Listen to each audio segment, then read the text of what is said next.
Okay, Mark, I think I'm going to start. Okay. Shalom.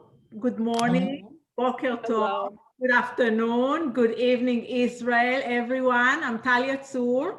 I'm the Chief Israel Emissary of the Jewish National Fund. And among other things, what I oversee over here in our beautiful organization is the water campaign.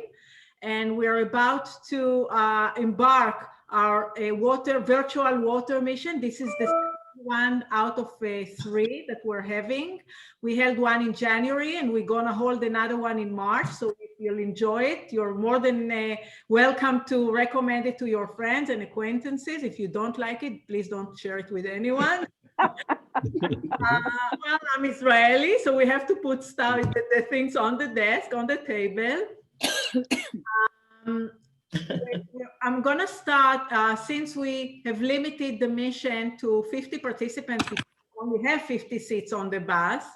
We're going to have about 2 screens, and it will be hard to let each and every one of you to introduce himself. So I'm going to go over the list of participants, read the names of the participants, as well as the city and the state that they are from.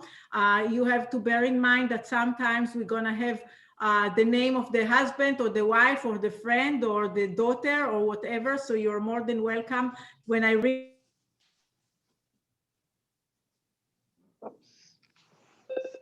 Oh, Talia, you went on mute. Yeah, okay, I know, I've noticed it.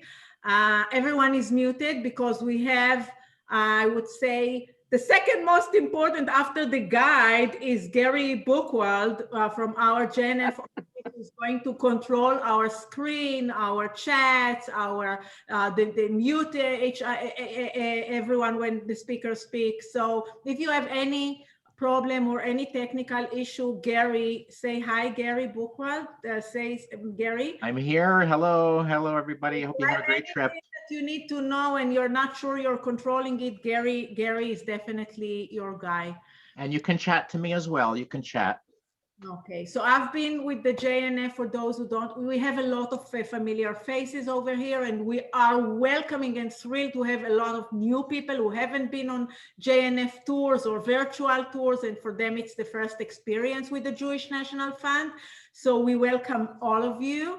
I'm Israeli, as you can hear. My accent, I believe, is very clear. I live and I work from New York with my husband. However, I have 2 grown daughters who are both in Tel Aviv. They live in Israel, and we still consider Israel our home. So we're going to spend the next 4 days, only 2 hours a day together, and we have a beautiful list of speakers and water experts that are going to share with you all their knowledge and all their wisdom.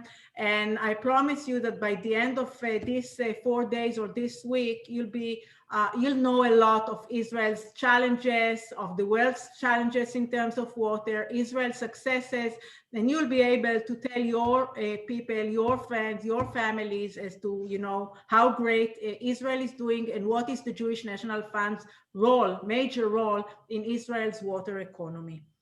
So I'm starting to read the names. Please, when I read your name or your spouse or your friend's name, just wave and say hi so that I know that you are here and so that everyone can recognize you. So we're starting with Roberta Allen from Los Angeles, California. Roberta, are you here? Gary, maybe we should unmute everyone so that they can just, yeah, if they want to say something, just press and hold your space bar. You press and hold your space bar will unmute you temporarily and you can say hi. Okay, Roberta. Hello. Nice Hi, to Roberta. Hi, Shalom. Doran Miller from Phoenix, Arizona. I think she said she's Yep, I'm here. Hi, happy to be here. Good morning, Doran. Good morning. We have Risa Aronson from Newton, Massachusetts. Hi, Risa. Hi, I'm actually in Florida this week. Very good for you. We're not freezing like everybody at home. We have Elaine Beckenheimer. I'm sorry, Beckenheimer. Yes, Elaine. Yes. I'm here and I'm with my husband, Stephen. Shalom, Stephen, and shalom, Elaine. Michael Baum from Arizona, from Paradise Valley, Arizona. I think I saw you, Michael. Okay. You might have me mixed up with Malcolm. So No, Mal goes No, up. Michael's there. He's got his head in his computer. Okay. Terry Beatty. Shalom, Terry Beatty from Maryland, from Bethesda, Maryland. I'm here with my lovely wife, Ann. Good for you. You're lucky. Lorna Bellman from Los Angeles, California. Lorna Bellman, I think I saw. Hi, I'm here with my husband, Mike. Nice to see you all. Hello, Mike and Lorna. Barbara Bender from Mahwah, New Jersey. Hi, I'm here. Hi, Barbara. Good morning. Good morning. Daniel Berman from Nahant, Massachusetts. Danielle. Hi, good morning. We see you waving, you and your, I cannot tell. I'm very careful. Ethan Bindelglass from Phoenix, Arizona. Ethan. Not here yet. Paula Bloom from Wantagh, New York. Paula. I thought I saw her. Anne Brandwine from West Hartford, Connecticut. Anne?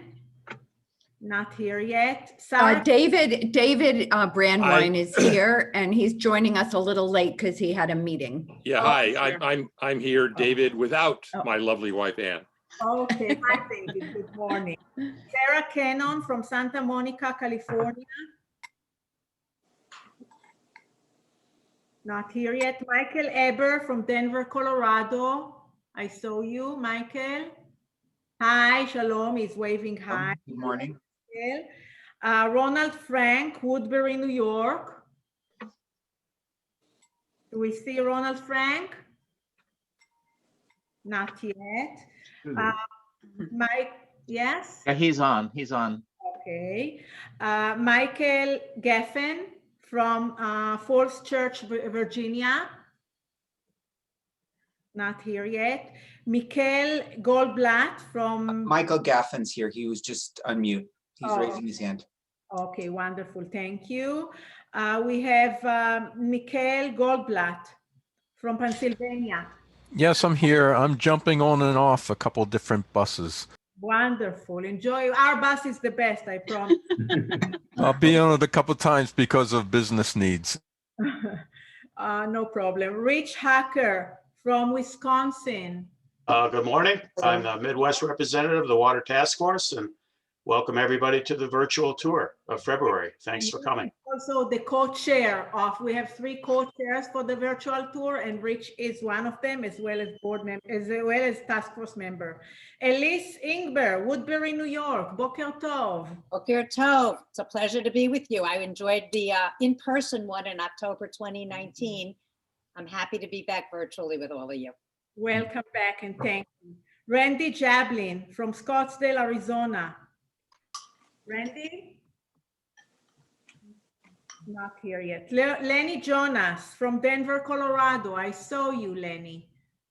Lenny's here. Lenny, hi. Say hi to everyone.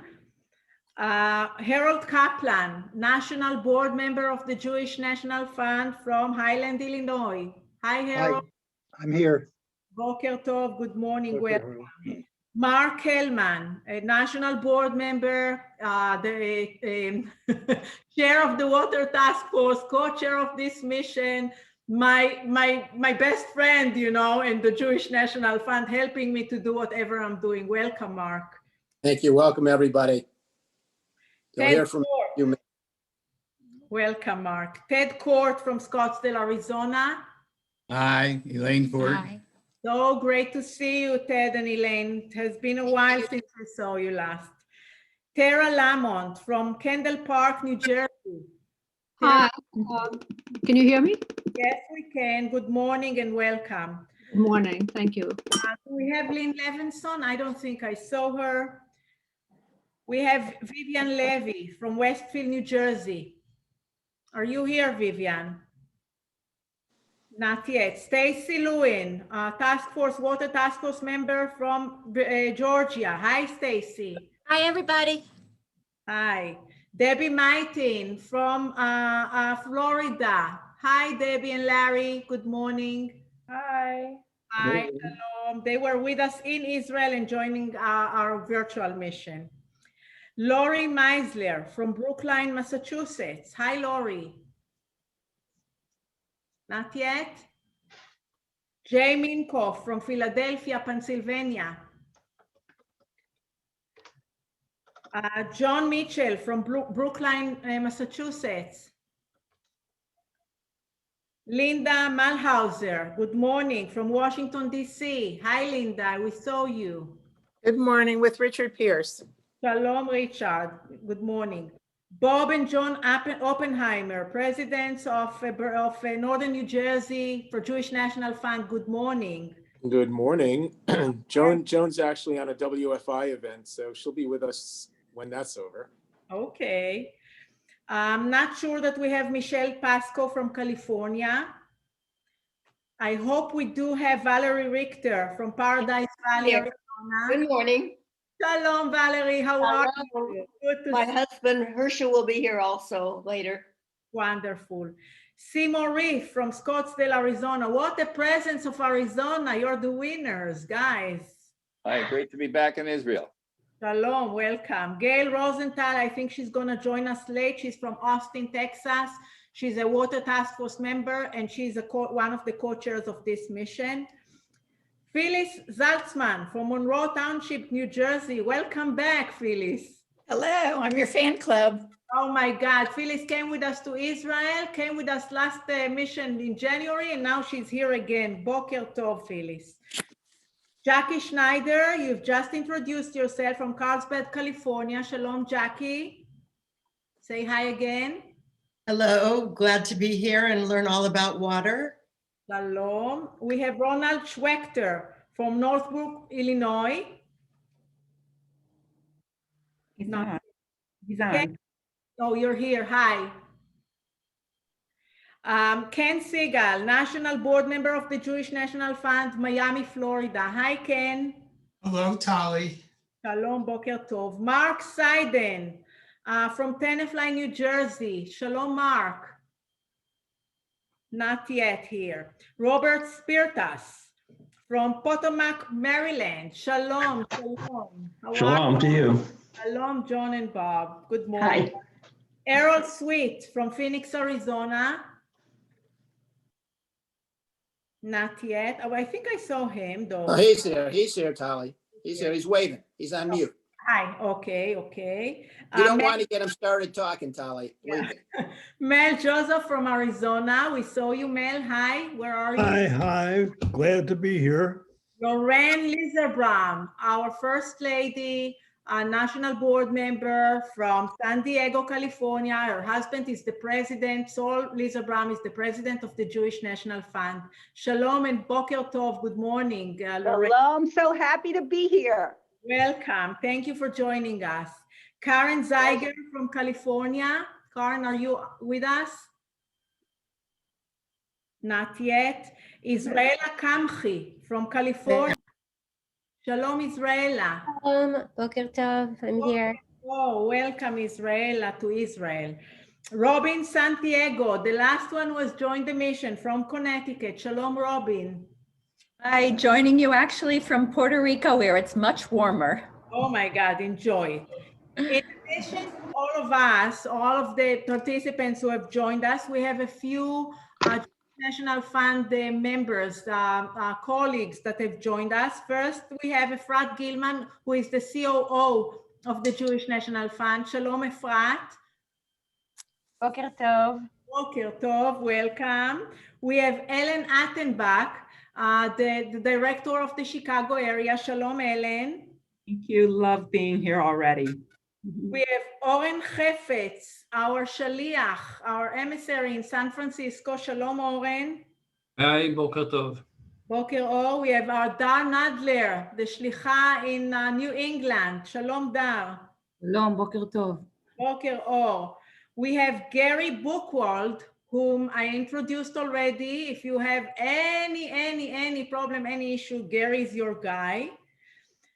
And we, of course, we could not be part without our guide, Izzy Herzog. Shalom, Izzy. Shalom, Israel. Good morning.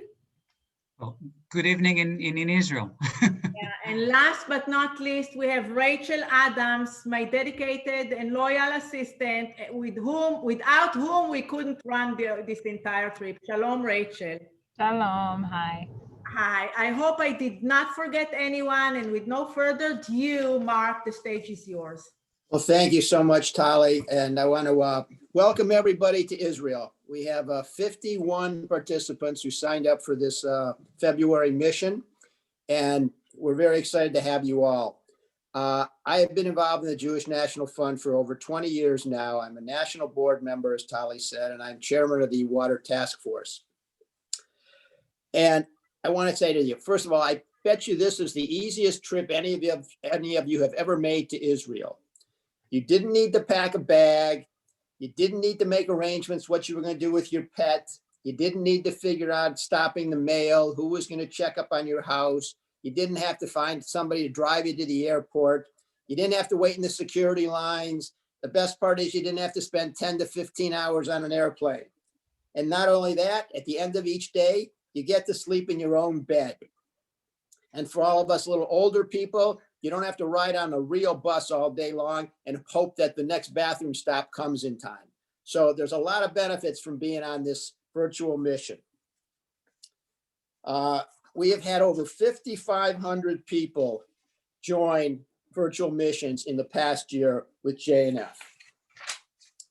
And as you can imagine, this past year has been very challenging for all nonprofits.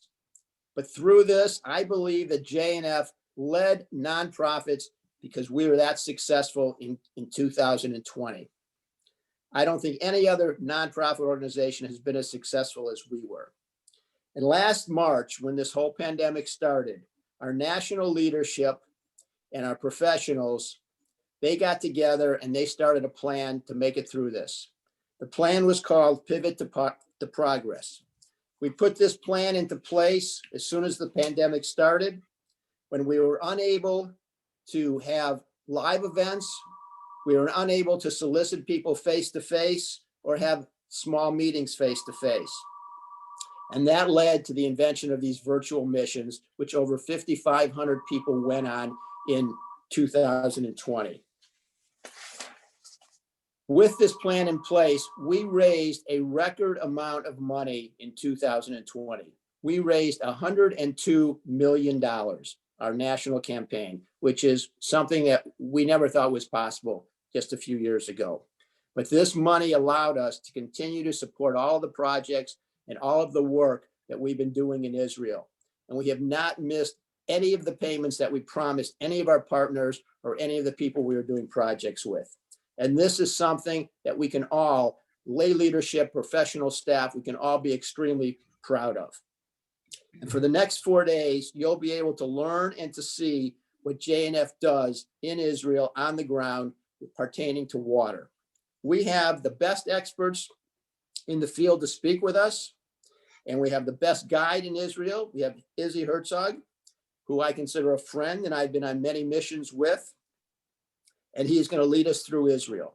So with that, I'm going to turn it over to Izzy to give a little orientation. Izzy, go ahead. So hello, everyone from all over the States. I'm so excited to be with you. Some of you I recognize and we've toured together, and some of you are new, and I'm very excited to be with you. A couple of words about me before I share the screen and we start touring in Israel. So I've been a guide since the year 2000, and since 2008, I've been lucky enough to guide quite a few JNF missions, whether JNF Future or the Spirit of Israel or the President's Society or the Negev Society, you name it. In relation to virtual tours, I have to admit that it's only the water mission that I've guided, which was a month ago. So this is my second. Still very excited and nervous, and I hope everything is going to work right and no technological issues and so. Anyway, without further ado, how about I'll share the screen and we'll go on the road. Just a second here. There we go. Can everyone see? It looks just good. Just a second. I'm just going to make sure it's going to be full screen. Full screen, yes. Second. Sorry for that. Control L or the view Yes. menu. There we go. Okay, so never mind me. I want you to get to know my family. As you see, I'm married to Ronnie Ben-Zioni, my amazing wife. And other than being amazing, she's also a graphic designer. So everything good about this presentation is mainly thanks to her and her amazing abilities. Over here is Sophie, our first daughter. She's 12 years old, turning 13 soon. And this is Mika. She's 10 years old, and again, turning 11 soon. Tofu over here, the dog, have joined us about 3 years ago. The poor thing, she got that kind of a name having two parents that are vegans. So, but trust me, she likes everything other than tofu. We live in a small little community between Tel Aviv and Haifa on the coast called Michmoret. And let's start. Okay, so this is a virtual tour. So let's imagine you guys got to JFK, you got on the plane in New York, and you flew across the Atlantic Ocean. Say you flew then over parts of Europe, let's say France and Italy, and then across the Mediterranean Sea until you came to the eastern shores of the Mediterranean Sea after some 5,600 miles and about 11 hours or so. Landed with no jet lag whatsoever. This was the quickest you've ever done that, I'm sure. And you landed over here in Ben Gurion Airport between Tel Aviv and Jerusalem, named after first Prime Minister David Ben Gurion. As you can see, welcoming you over here to the land of Israel. Welcome to the JNF USA H2O water mission. Before we'll get on the bus and be on a road, let's share a few words about Israel, a few details. As you know, Israel is a very small country, and it's about 8,500 square miles. And I know that Americans usually like to compare it to New Jersey. Israel's like New Jersey, New Jersey like Israel. Actually, Israel is a tiny bit smaller than New Jersey with about 8,700 square miles of a size. Now, Israel is long and narrow from top to bottom, north to south. It's about 265 miles, and the maximum width over here is about 70 miles in the wide waste of Israel. It'll take you about half a day to drive the car all the way from top to bottom. But if you just want to drive between the two larger cities in Israel, Jerusalem and Tel Aviv, it'll be less than an hour drive. That's of course without traffic, which usually is not the case. So you have to prepare yourself to a bit longer ride than that. Still, if you want to understand how small Israel is with the help of the map of the US, this is what Israel looks like if we try to fit it onto the map of the United States of America. In relation to population, we have about 9,250,000 people, out of which about 74% are Jews. That makes about 7 million, almost 7 million Jews. About 21% are Arabs of both Muslim, Christian, and Druze. That's almost 2 million people. And the other 5% are different religions. Some of them are Arabs that are non-Christian. I'm sorry, some of them are Christians that are non-Arabs, and some atheists and other minorities.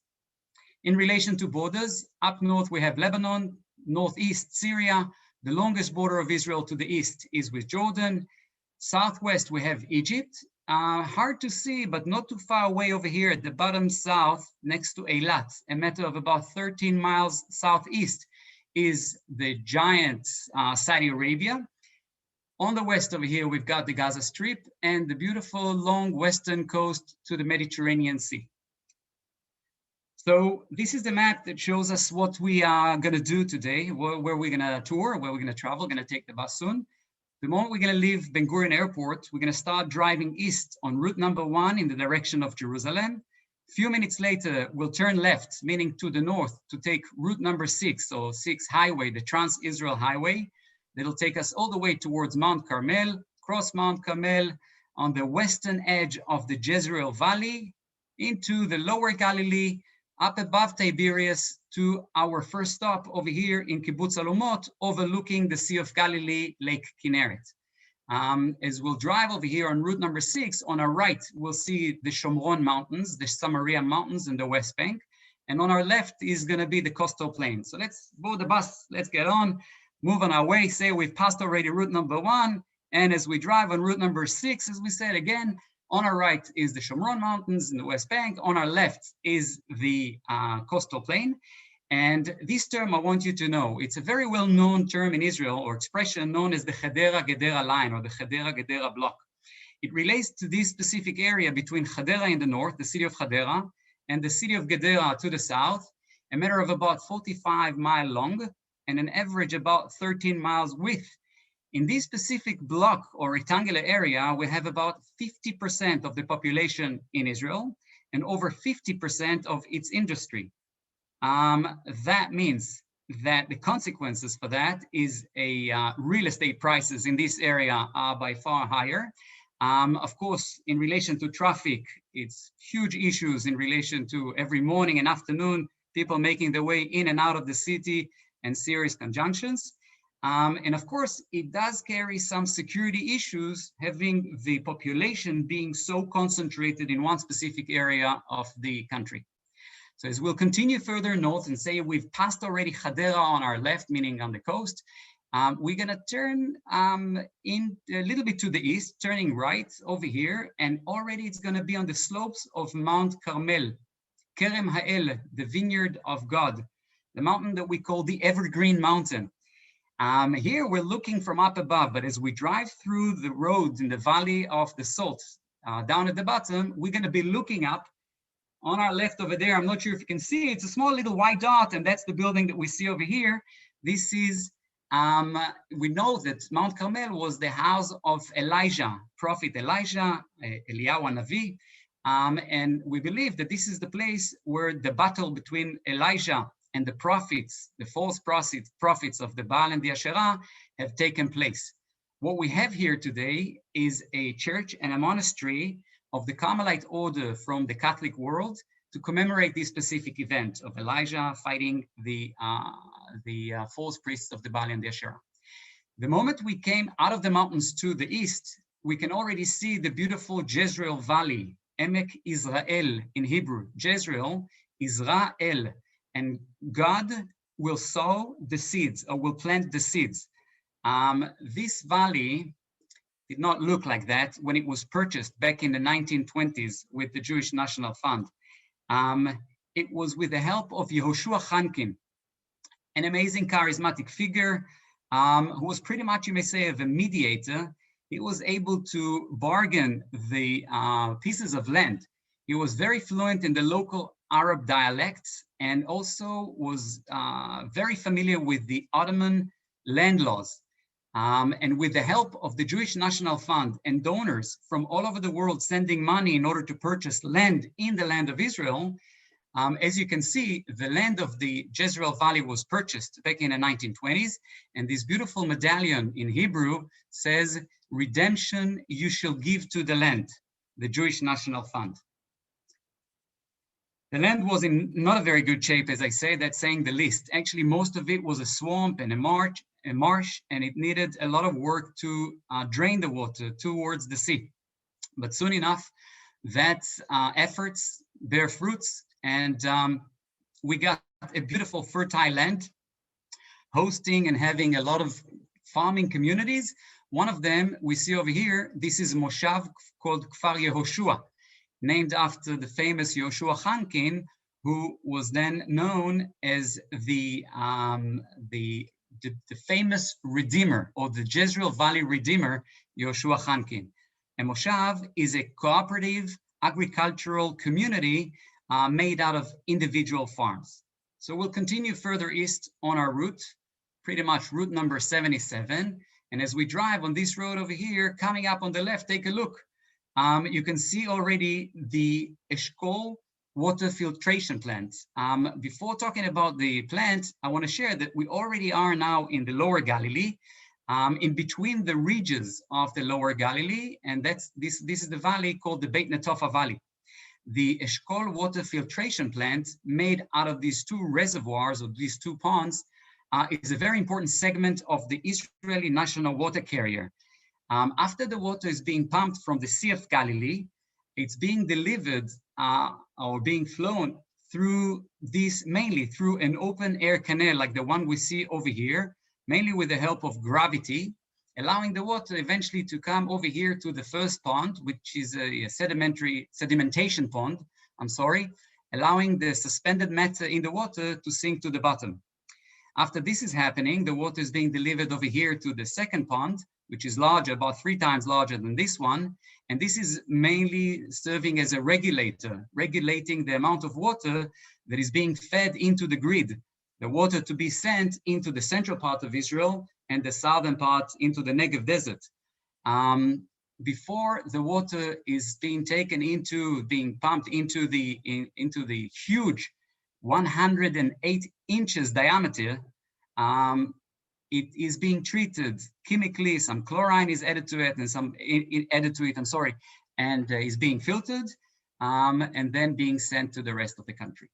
Okay, so we'll continue further east, and we're very close to our destination. Already can see the upper part of the city of Tiberias, one of the 4 holy cities for the Jews, the city of Tiberias. This was the place where in the 4th century, the Jerusalem Talmud was compiled or codified.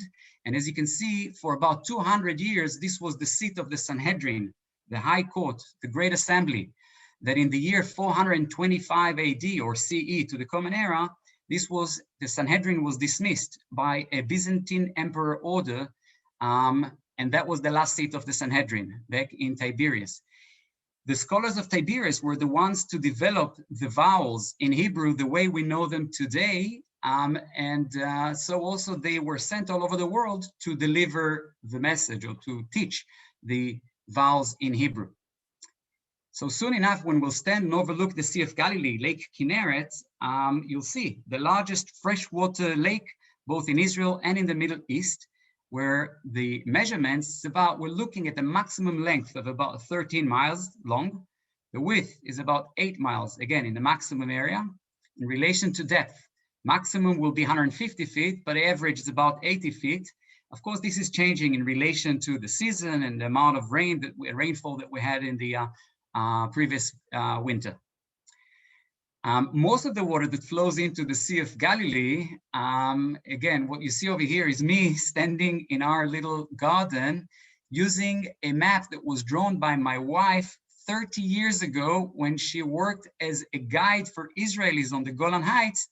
And believe it or not, I couldn't find a better map or a better drawing to show you and explain where the water comes into the Sea of Galilee, because most of the water comes from these 3 main springs called the Banyas, the Dan, and the Chatzbani, forming these 3 streams coming together, and I'll take this one, coming together, flowing down through the Jordan River to the Sea of Galilee into Lake Kineret.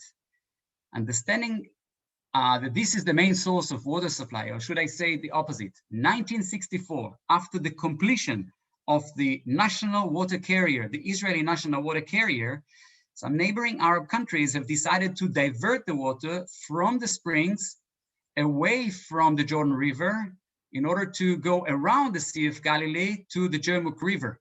It was mainly the Syrians that started working hard in actually completing this task of diverting the water on the diversion canal.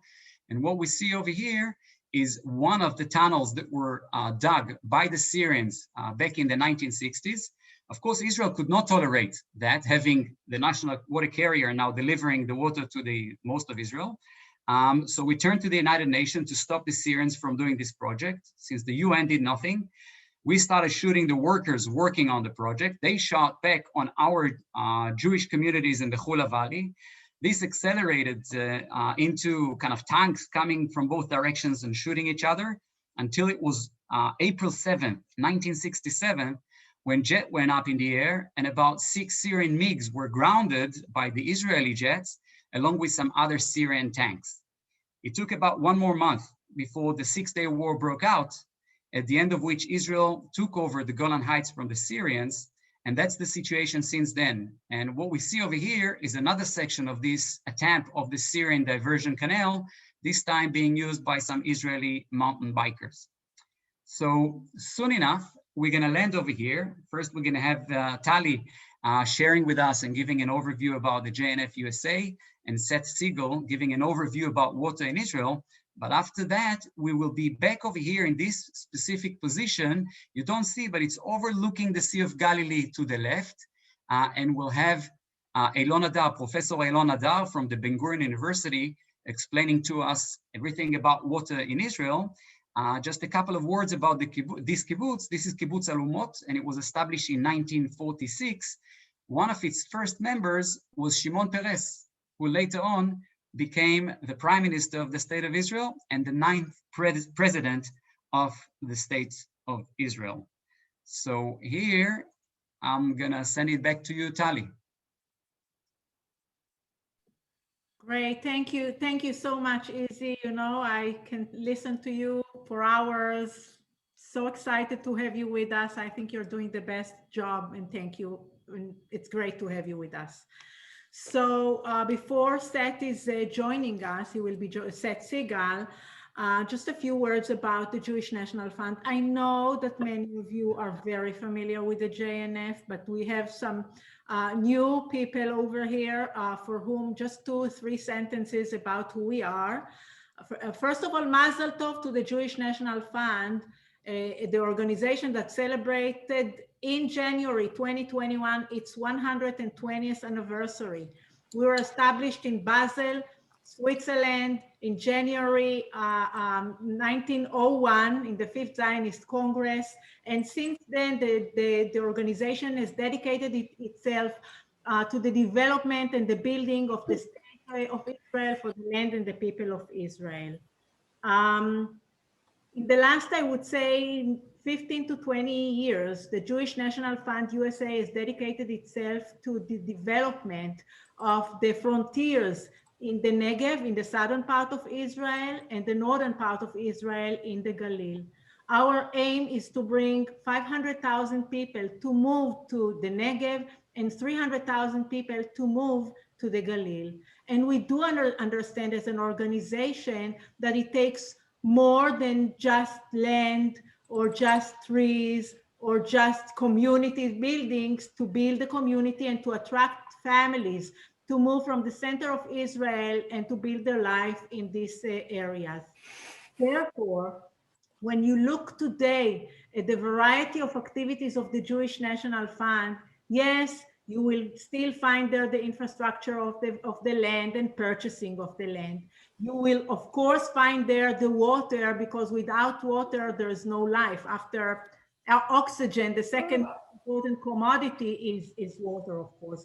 But you will also find their medical centers, centers for people with special needs, playgrounds, parks, trees, education, agriculture, R&Ds, etc., and they all work in synergy so that we build better lives and strengthen the life of those who are already there, live in the frontiers of Israel, in the south and in the north.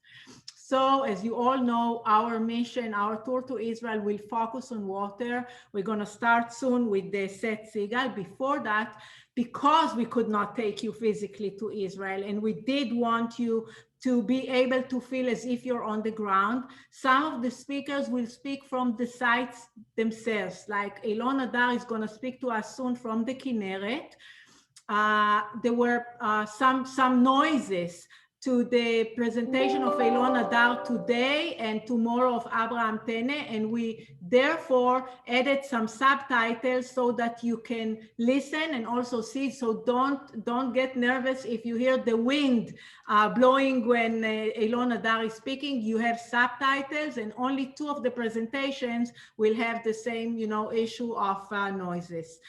And also, if you have any questions, please, we have the chat. I hope you all know how to use the chat. You can write any question that you may have. All of the speakers, whether they are with us live speaking to us or pre-recorded in Israel, will be with us on the line and will be able to answer your questions. And Mark Hellman is going to control it. So without further ado, I think Seth Siegel is with us on the line, right? Yes. He's here, just has to unmute himself. Yep, I'm here. I just didn't want to take a chance of my oohing and ahhing while Talia was speaking that it would interrupt everybody, because I just ooh and ah when Talia speaks. Good morning. Okay.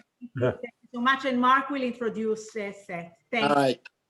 Thank you, Tali, and thank you, Izzy, for a wonderful orientation. So Seth Siegel, some of you may have heard him before, but Seth is a serial entrepreneur. He's a water activist and a New York Times best-selling author. His critically acclaimed award-winning book, Let There Be Water, Israel's Solution for a Water-Starved World, has been published in 19 languages, is on sale in more than 50 countries. His newer works are Troubled Water, What's Wrong with What We Drink, sets forth an ambitious agenda for a fundamental rethinking of our drinking water system. And Seth has another book coming out next May called Other People's Words. In addition to his books, Seth is a senior fellow at the University of Wisconsin Center for Water Policy. His commentary on a range of topics has appeared in many leading publications, including the New York Times, the Wall Street Journal, and the Washington Post. And as you can imagine, Seth has spoken on water issues in more than 325 venues in 68 cities, 26 states, and 4 continents. And during the coronavirus lockdown to dozens of other videos. And the best part about having Seth around is he's a major donor for the Jewish National Fund and a great supporter. And we thank Seth for everything he does. So Seth, the video screen is yours. Thank you very much, Mark. Thank you, Talia. And thank you all of you who have joined in. I see we have a large number of participants today. As Mark and Talia said, I do speak very widely about Israel, and I do speak very widely about water themes more generally. But of the hundreds of times that I've spoken, no audiences give me greater joy to speak to than the Jewish National Fund audience. Before I begin speaking about water in general and Israel in particular, I just would like to frame as to why that's the case. While Israel is the hero of the story, Israel has done this as the majority partner, the senior partner in this equation. Israel did not achieve this miraculous water point that it is at now completely by itself.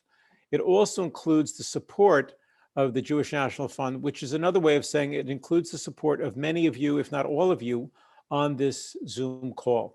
Because Jewish National Fund, of course, sets the agenda and comes up with the ideas, but it itself is only as big and as good as the donors who are there. Now, neither Talia nor Mark asked me to say that, but I wanted to say that. And how did I learn about all this? I've been very active in the Jewish community generally for a long time. I began doing my research for the book that became Let There Be Water. And I discovered that many of the roads, if not all of the roads, ended up leading to the Jewish National Fund. And the more I learned, the more excited I was. And that's what led me inevitably to become a donor. So thank you very much, Talia, and to your predecessors for helping to educate me about all this. Now, what is the this? Okay, the this is that the world is going into a period of water scarcity. And about 100 years ago, the Zionist endeavor, there was no state of Israel then, came to understand that what became Israel would never be able to thrive and succeed if it were not for the fact that they got certain things right. Obviously, they had to get their defense right. They knew from the beginning that they were going to be in a hostile neighborhood, and therefore they began thinking what we'd say today were militias, but they was the prototype for the Israel Defense Forces, for Tzahal. They knew that they could not thrive unless they would have a robust system of immigration absorption, probably the best in the world now, and something that the whole world can learn from for sure. And they developed a spectacularly efficient and wise immigration system. Of course, there were some bumps in the road. You can't double the size of your population in 3 years without having some conflicts and difficulties, but nonetheless, they achieved greatness in their immigration. But what is less known to most audiences is that the third of the great 3 decisions the Zionist leadership made in the 1920s and the 1930s, and certainly by the 1940s, was that in addition to defense and in addition to immigration absorption, the third most important area that they must focus on would be water. Now, they didn't do that necessarily to quote Isaiah in the book of prophets, where he speaks of Israel as an or lagoyim, a light unto the nations. They didn't do that specifically with the thought in mind that that was what the goal was. No, they did it because they needed it for their own sake. But as has happened again and again in the Israel story, what ends up being good for Israel is great for the world. And so where are we today? We're in a world now today where over 1.5 billion people are already living in water scarce regions.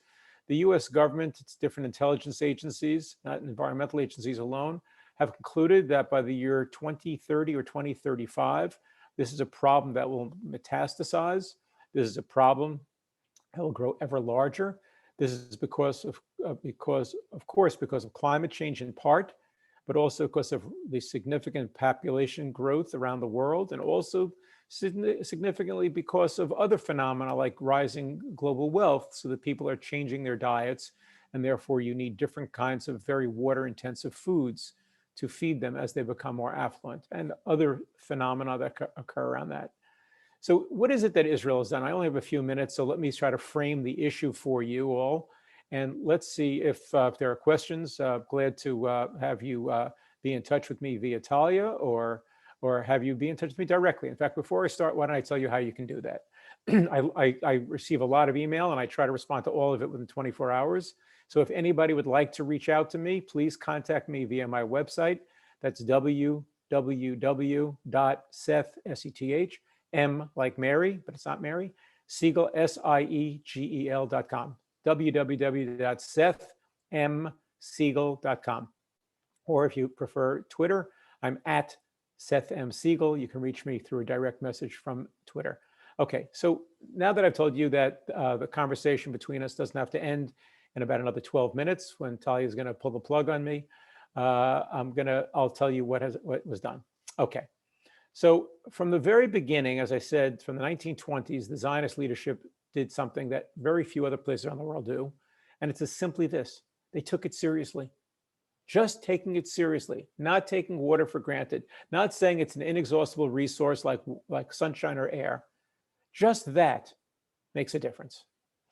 Now that leads to a water revering culture. It's one thing to understand that you need water. It's another thing to have a water revering culture. And the water revering culture means that you teach your children in school from the time that they're in kindergarten or preschool and nursery. You're teaching them what they need to know to live in a water scarce region, even if there's available water at hand. And it starts with education. And that education and that caring for it leads to this cultural development. The cultural development leads to the public saying, we'll make sacrifices so that we can have a better water future.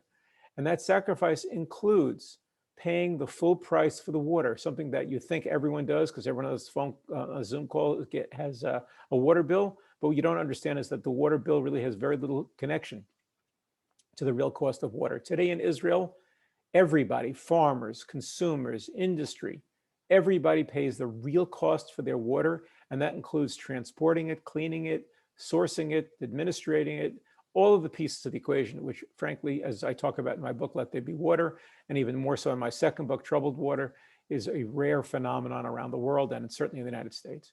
And in addition, Israel makes the decision that water is too important, and no disrespect to the politicians, but water is too important to be left in the hands of politicians.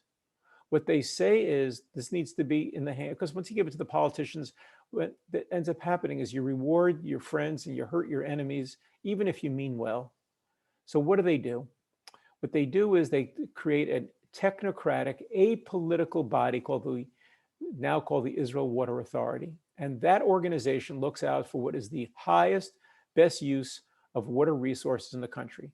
They try to get the most water to the largest number of people at the highest quality at the lowest price. And that's 4 different variables that are hard to achieve. But as we know, Israel achieves that year after year. Israel's in a region that has the greatest water scarcity in the world. It only rains in Israel from about October-ish, sometimes even later, till about March-ish, sometimes a little bit later in April. But that's it. It doesn't rain the whole rest of the year. And Israel has a fast-growing population, it has a dynamic economy. And yet Israel is so water robustly filled now that anybody who lives in Israel's a water superpower. Anyone who lives in Israel, regardless of where they live, if they want to, they can live the life like someone in London or New York or Paris or Vancouver, Canada. There's an abundance of water. Now, what I left out of the equation so far, because I want to sort of wrap or come to close to my wrapping up with this, is the use of technology. And what Israel has done, just as it has done in many, many other fields like healthcare and medical devices and cybersecurity and computers and cell phones and laptops and traffic and autonomous vehicles and you name it, Israel has led the way on it. But Israel also very much around the world has led the way on every single significant water innovation. Now, while not every single thing was invented in Israel, but most of it was, it is also true and important to know that if not every single thing was invented in Israel, it was tried in Israel and improved in Israel. And I'll talk about the JNF role in a second or two. But the other thing that you need to think is the technologies. And there's so much of it that I only have time for a few examples.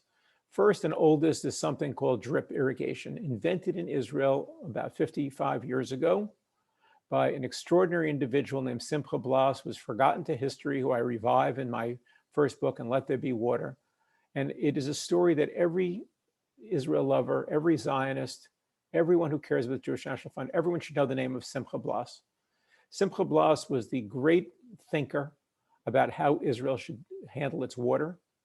He was the water czar of Israel for many, many years. And then in a point of principle, he ends up quitting his government job, just as they're building the great endeavor, the national water carrier, HaMobil Haaretzi, in the 1960s. He goes home and then sitting in his two-room, not two-bedroom, two-room apartment after a lifetime of service to the state, he's sitting there wondering what at the age of 59 he's going to do with his life. And he remembers an idea that he had from decades earlier, and he begins working on it, and that becomes drip irrigation.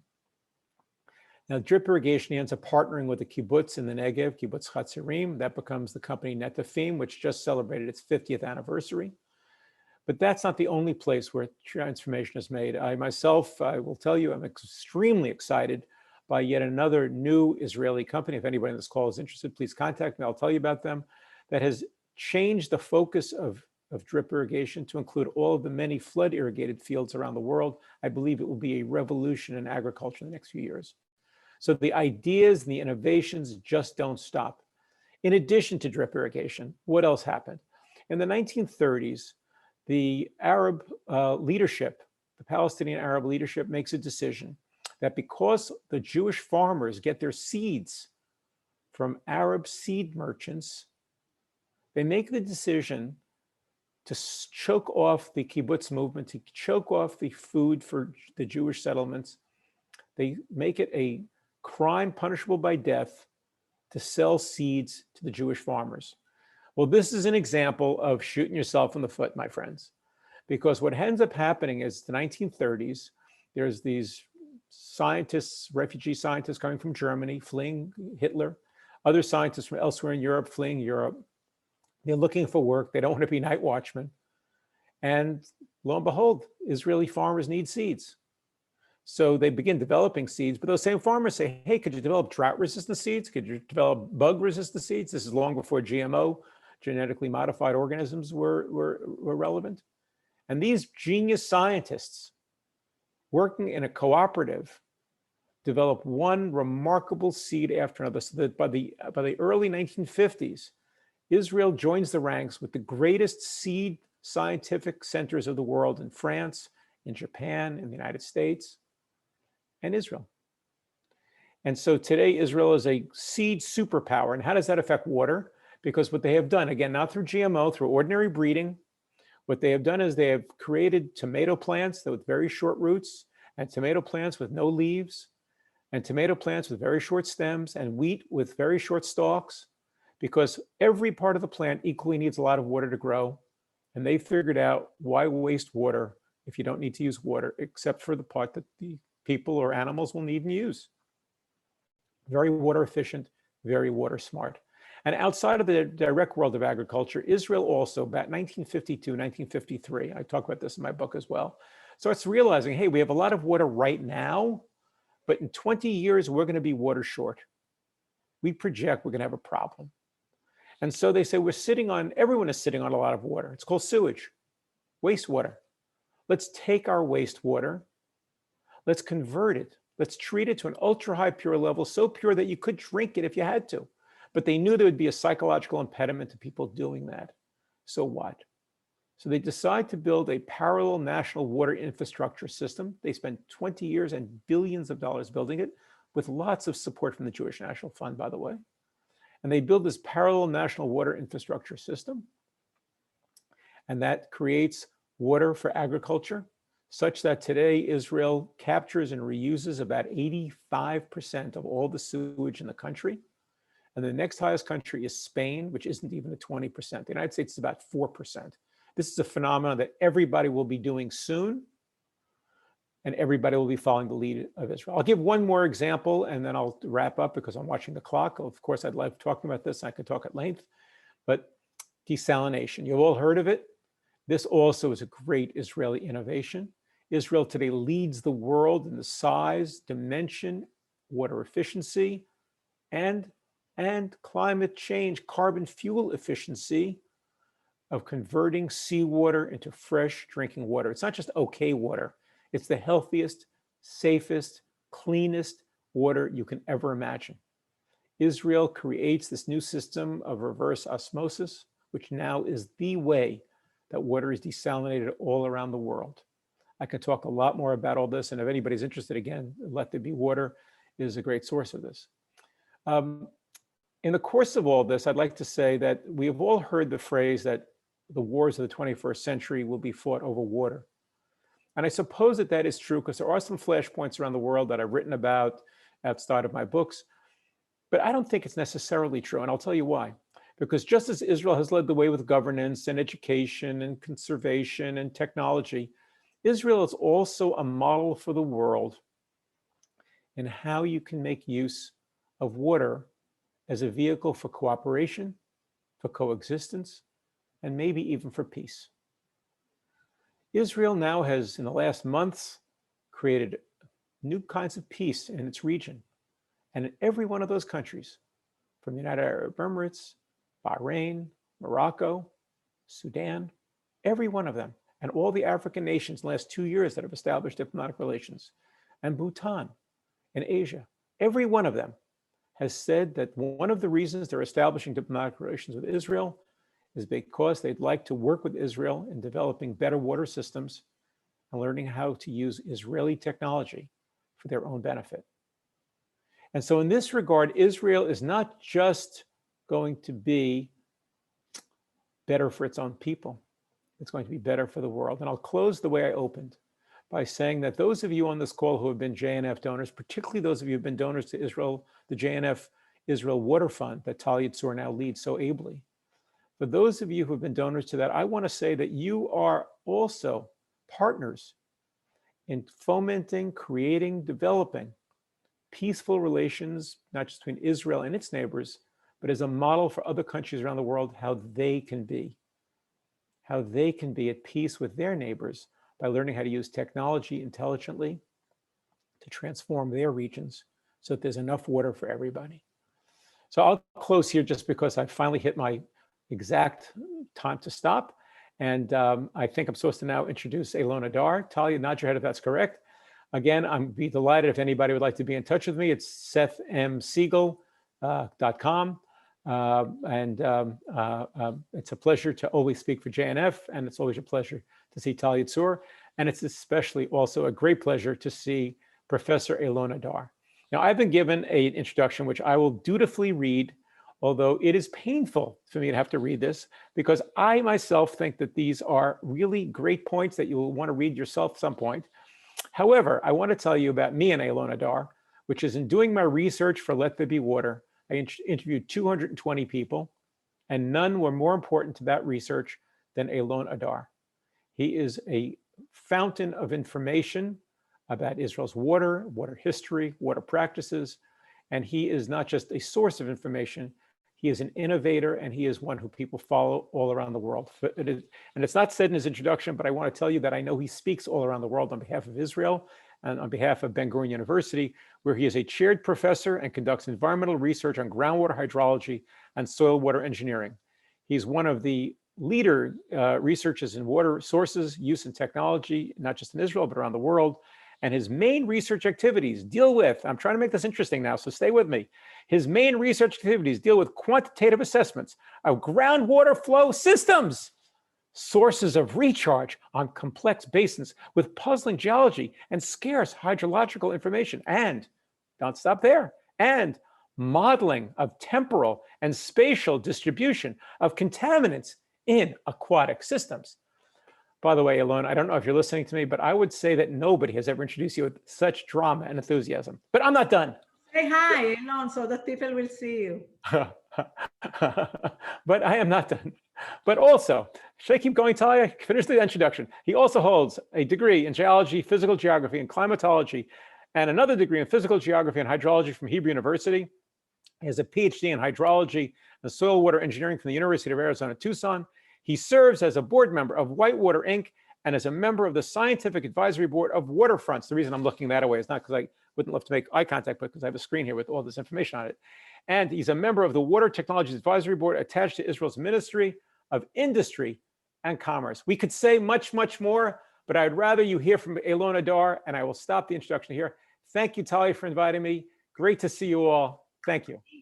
Thank you so much, Seth. Thank you so much. Toda rabba. We appreciate your time and dedication and good words. And just one last word. Mark said that my book, Other People's Words, is coming out next May. It actually is coming out this May. It's already on Amazon. Feel free, everybody. Go for it. Okay. Great. Thank you. Thank you so much, Seth. And welcome, Elaine. Elaine, can you say hi? Can you unmute yourself? Or Gary, can you unmute Elaine? Elaine, we cannot. Hello. Oh, hi. Hello. Welcome to the Water 2 second session in Israel. I will be more than happy to host you along these two, and we are going to meet at least twice. One in the first place next to the Sea of Galilee, and the second one in the Arava Valley, of course, joining Easy as our guide. Great, Elaine, we're going to move to your video that we have pre-recorded by the Sea of Galilee, by the Kineret. When we will get back to you with Q&A, you will just have to raise a little bit your voice because people could barely hear you, okay? Will do my best. Perfect, much better, kol hakavod. So as we promised, and as Easy promised in his introduction, we're gonna land now by the Kineret, by the Sea of Galilee, for a pre-recorded video of Elaine Adar. I'm reminding you that the wind was blowing the day it was recorded, and therefore we added some subtitles. So please be patient, read the subtitles. You're gonna get what he said, and you're going to enjoy it. So Gary, our Gary, thank you very much. So here we are in Kibbutz Alumot. We drove north and then east. Kibbutz Alumot, as you see, overlooking the Sea of Galilee, Lake Kineret, across. These are the Golan Heights. If we look a little bit to the right, you see the valley. That's where the Jabbok River flows. And right across, this is already the Hashemite Kingdom of Jordan. With us today here at Kibbutz Alumot, we're very happy to have Professor Elaine Adar from the Ben Gurion University. Welcome the participants of the Water Mission H2O to Israel. Water, since the turn of the 20th century, became the main issue in the development of the country.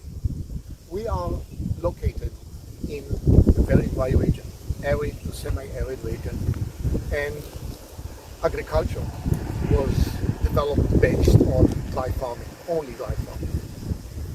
However, in order to be able to absorb more people into the country, we realized that we have to develop alternative water sources.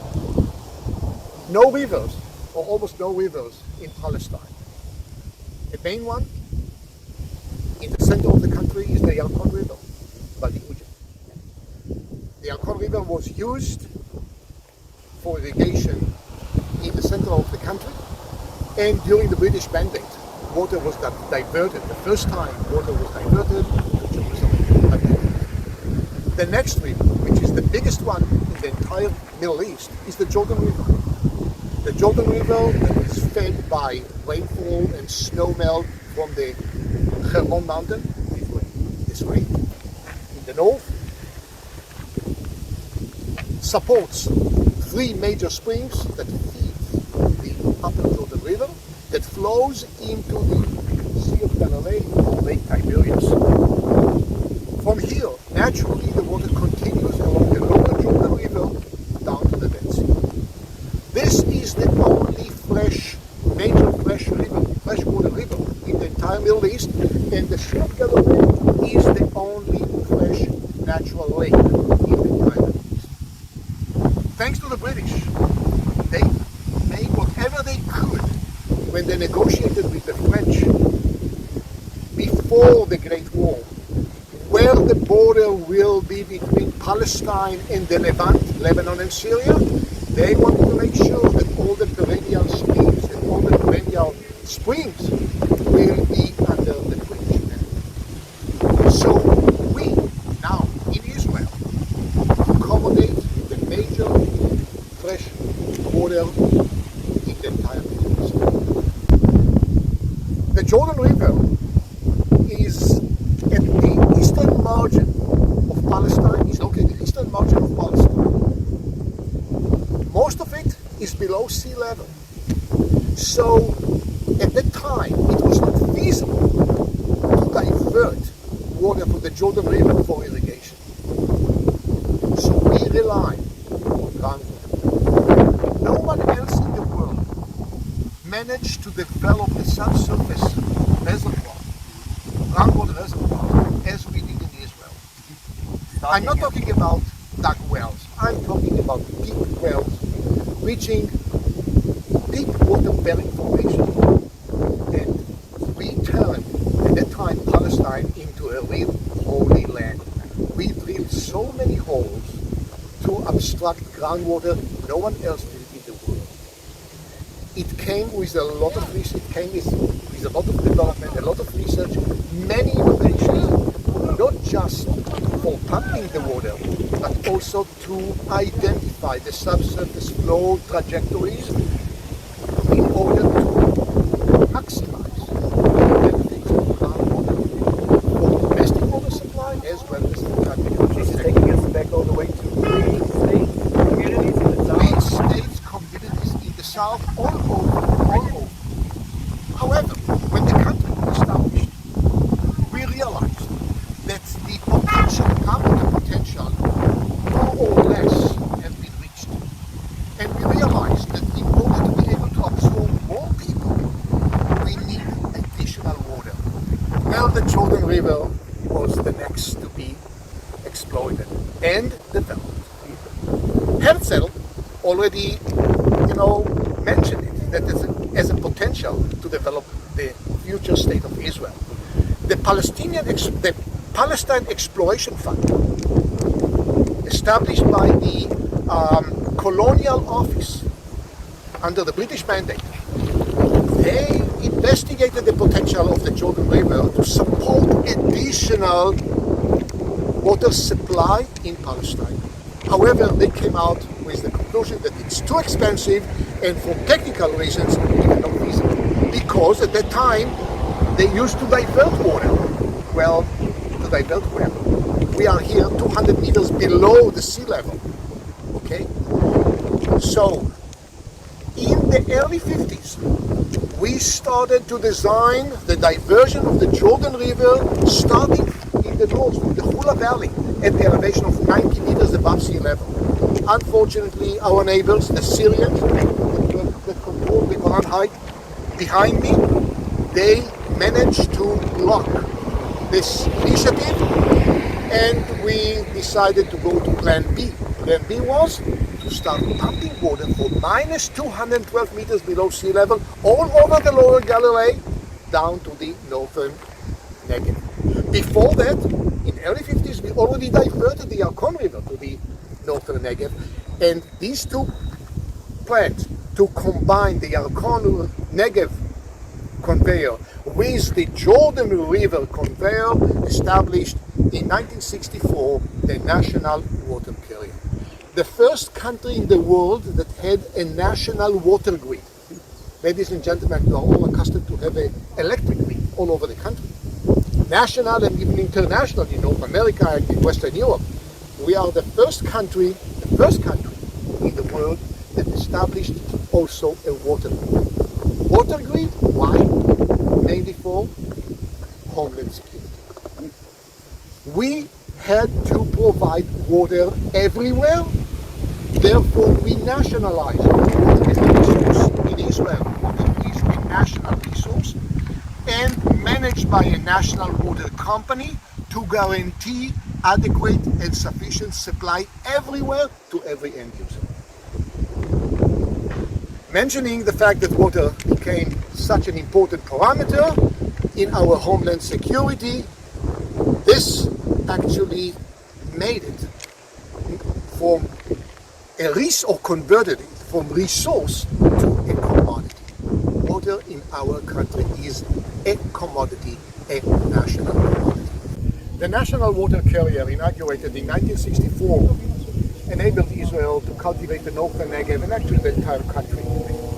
However, we reached the limit, and it became very clear that we need more water to continue and develop the agricultural industry in order to provide Israel with so-called food security. And we were looking for additional source of water.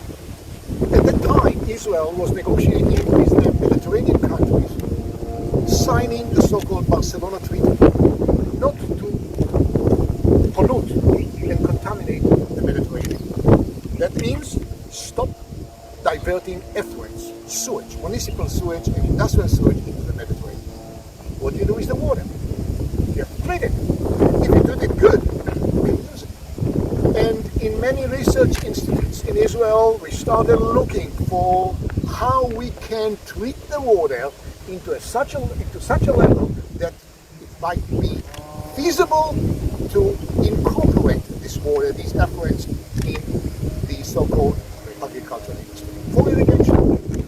That happened or started in the early 70s, and we established an intensive irrigation system, mainly in the northern Negev, where it was safe, it's still safe, to use this water, and by that we managed to bridge on water deficiency for additional 15 to 20 years.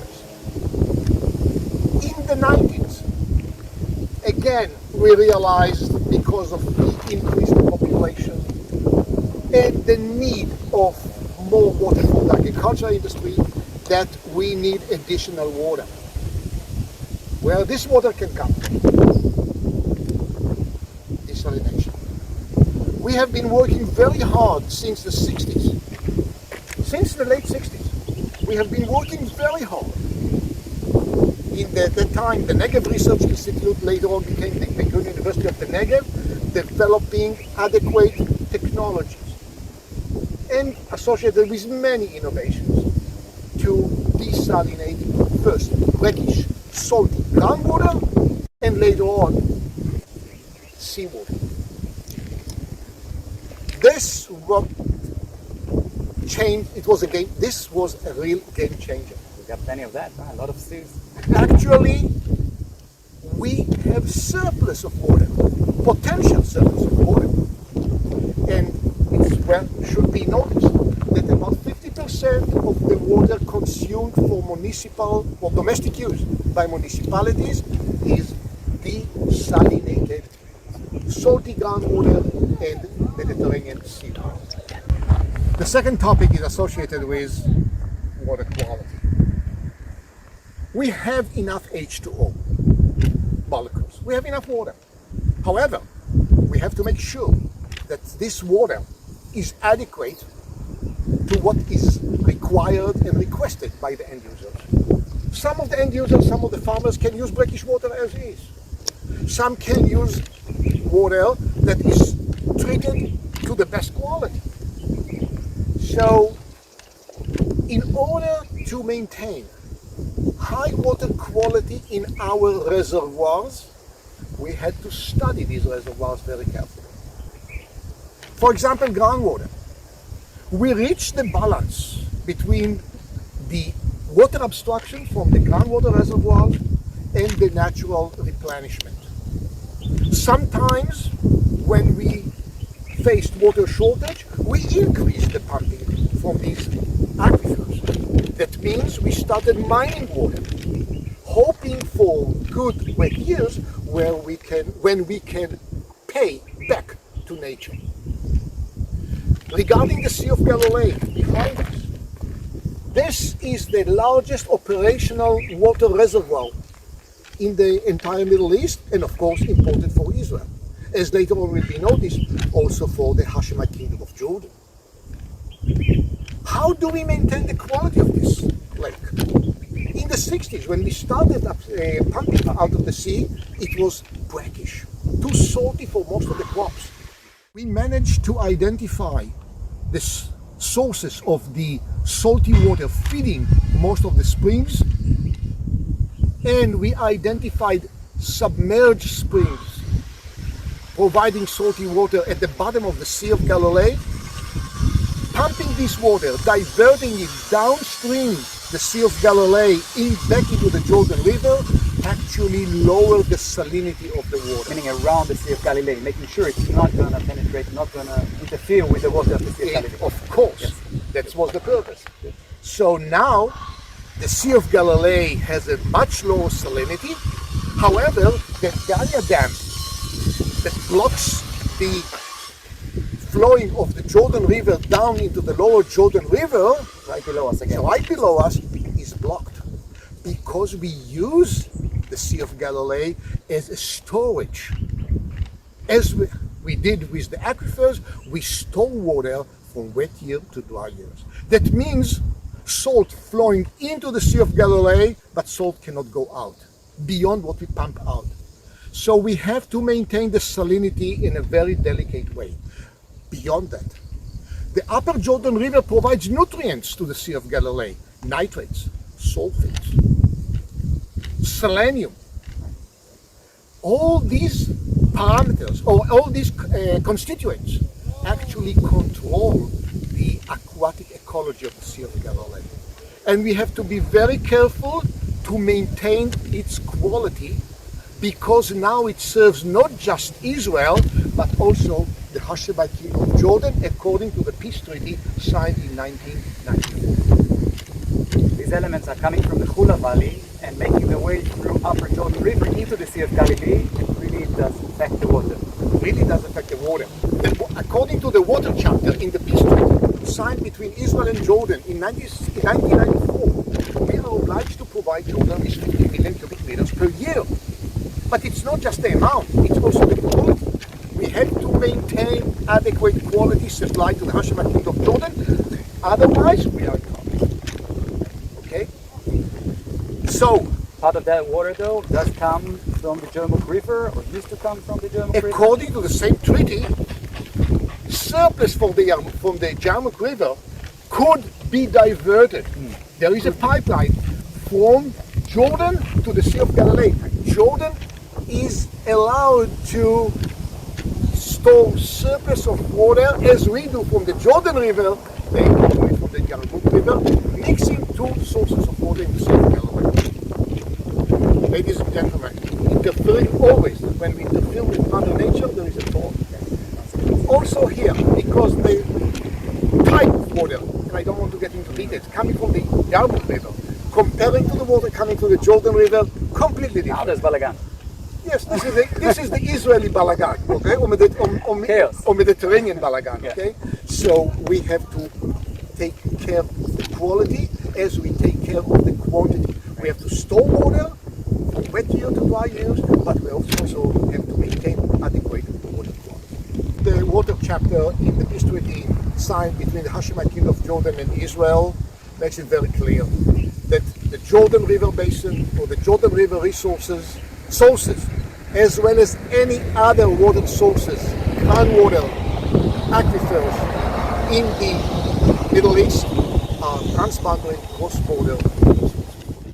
The question is whether will it trigger a conflict on water, and there are many signs to support it.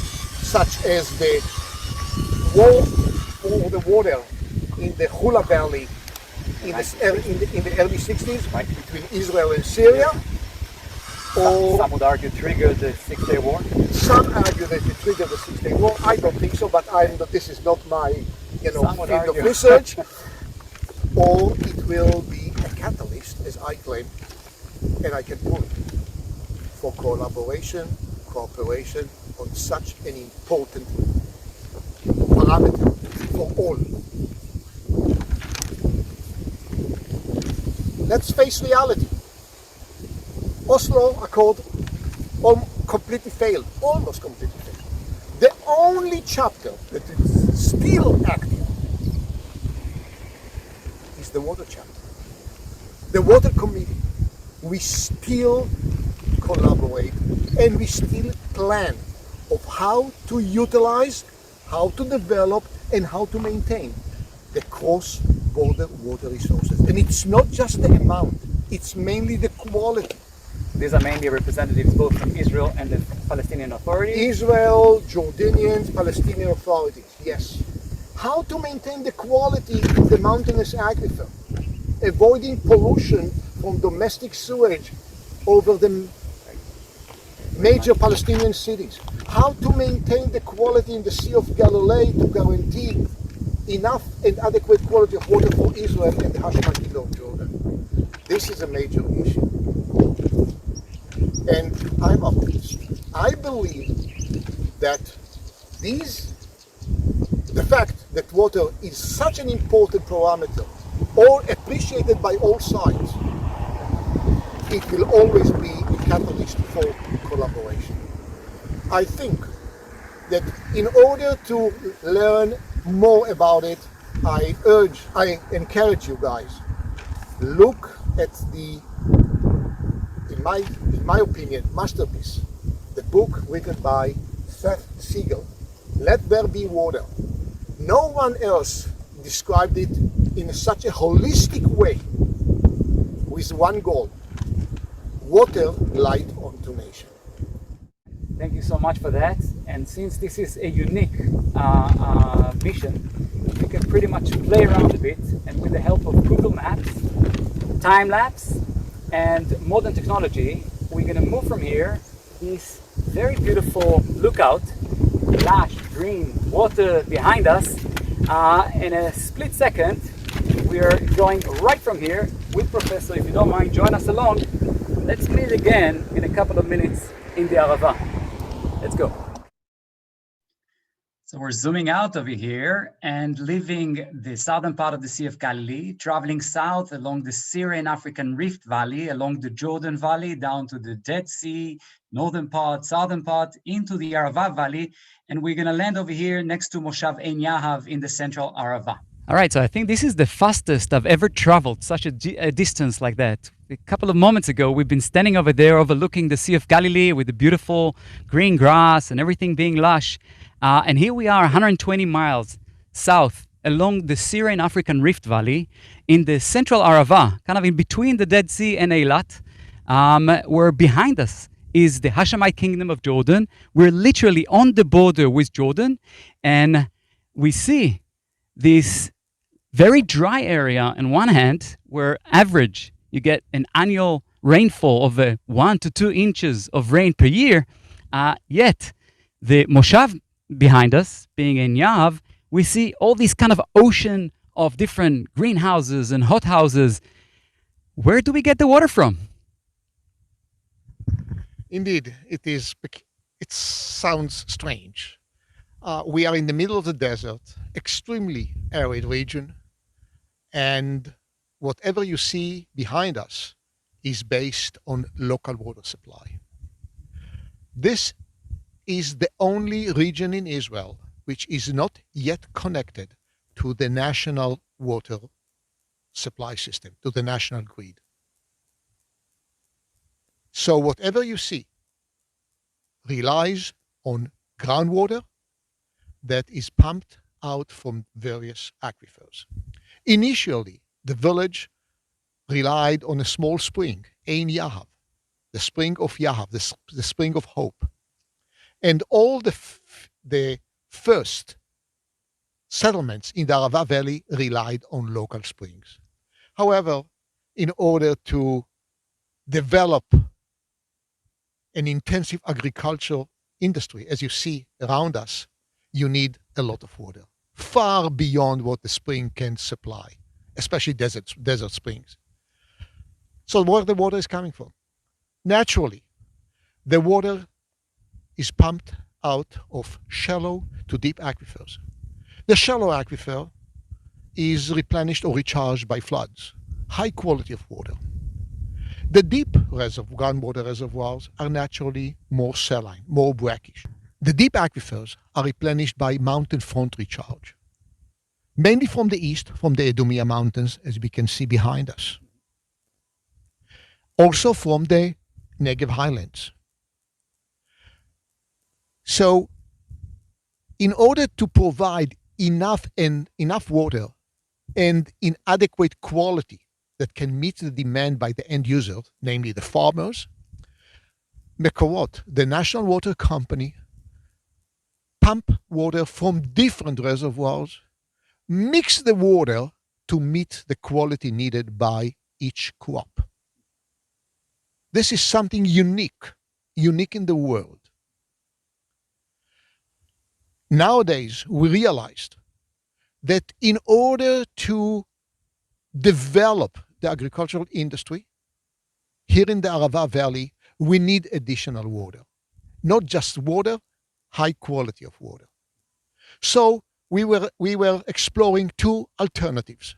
One is to continue and develop the desalination system, each village with its own unit, or to go for centralized desalination system as proposed by the Red Dead Seas Canal project to be established in the Hashemite Kingdom of Jordan along the eastern Arava Valley, in which a mega desalination plant is proposed. Israel offered to the Jordanians to increase the capacity of this plant in order to buy water from Jordan. What are the numbers we're talking about? We are talking about 35 million cubic meters per year over the coming 20 years. That will be provided from that plant. This is the plan. However, we all know that there are many difficulties in order to implement this so-called mega project, the Dead Red Sea canals, and we cannot wait.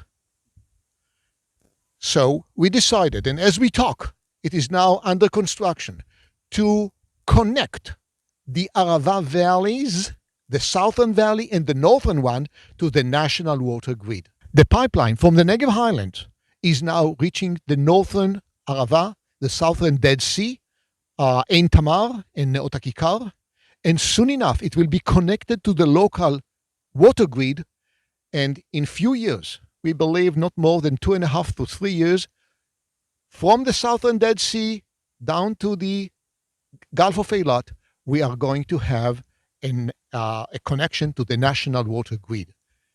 Once we achieve it, we shall be able to supply the villages with higher quality of water, and they will not be able to complain that the water is the limiting factor for their future development. So here we are, still same location. We just turned around, and behind us, we can see the Edom Mountains and the Hashemite Kingdom of Jordan. Even though this section of it looks pretty dry, I do know, and we have heard about collaboration between local farmers and research and development. Can you share a few more words about that?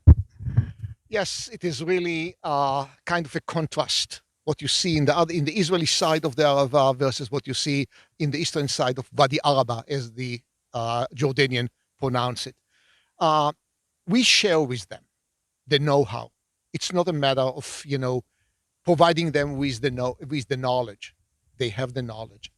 The point is that they have to invest a lot, as we did and still do, in the water infrastructure. That is not yet accomplished in the Jordanian side. They want to have it together with the Red Dead Sea's Canal. So they wait, but they have the same potential to produce even more than we do because they have better land and more land, which is a great potential, or which has a great potential for. When you say better land, you mean better soil? Better soil. It's sandy soil, so they have a greater potential for having even larger enterprise and cultivated land. They have the same access to the water, and let's bear in mind, the Arava aquifer, at least the upper one, is a cross-border water resource. It is replenished mainly by floods coming from the Jordanian side, not just from the Israeli side. So, rightfully so, the peace treaty between Israel and Jordan addresses shared water resources in the Arava as well along the Jordan Rift Valley.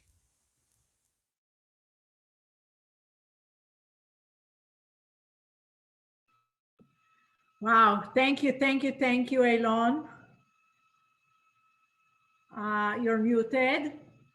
Mark is going to control our Q&A. Mark, there are a few questions in chatter. Elon, thank you, you were great. And guys, apologies again for the wind that was blowing. We could not record it again because of the lockdown in Israel. So we did the best for you to, to be able to understand what he's saying. Mark, the stage is yours with Q&A. Okay, so the first question is from Ron Frank. What are the unique challenges of securing all of these water facilities? I would prefer not to talk about it in this particular media. Not in details for sure. Yes, it is a challenge. Yes, it is a challenge, especially now that we rely on desalinated water along the Mediterranean, desalination plants, 5 altogether. And you know what it takes to, get one of these plants out of production. And yeah, we do whatever we can to maintain alternative water sources in case that, and I don't want to continue with what that means, but in case we don't get enough from one plant, we are prepared to supply water from alternative sources. As I mentioned during my lecture, we use groundwater as our water saving account. We do not pump now water as much as we used to from the aquifers. However, all the wells are maintained in a good shape and they are ready. It's just a matter of pushing a button. So yes, we do have alternatives. Okay, thank you. The next question is, can you, from Dr. Robin Santiago, can you share other resources to learn more about these critical issues? I would like to learn more about the issues in Jordan if they can be discussed. Well, this cannot be done now. If you want, please distribute my email to the audience, and those who like to get more details or specific information, I will be happy to provide them with references or even share with them some of the references I have. Okay. And the next question is from David Brandween. Who is responsible for providing water in the West Bank, both any Israeli settlements and in Palestinian areas? It is splitted. Most of the water provided to the West Bank is coming now from, most of the water is pumped over the West Bank from deep wells. The Palestinian Water Authority is responsible to supply water to the Palestinian communities, cities, And most of the Israeli settlements in the West Bank are connected to the Israeli national grid. Since the pipes leading to these settlements are, going through the Palestinian Authority territory, some of the communities, in agreement with the Israeli Water Authority, enjoy the same source of water.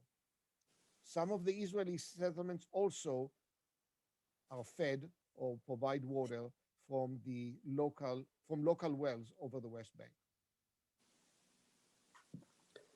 Okay, and the next is Robert Santiago again. Are those reservoirs behind Elan? Ask it again. I'm not sure I got it. I'm not sure. Robin, do you want to ask your question?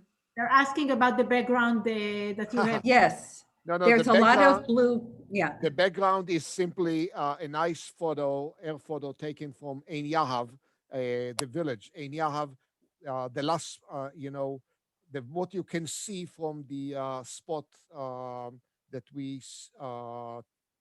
recorded the video, the last video in the Arava Valley. It's Ein Yahav. This Ein Yahav village, and what you think are reservoirs are what I call this plastic city.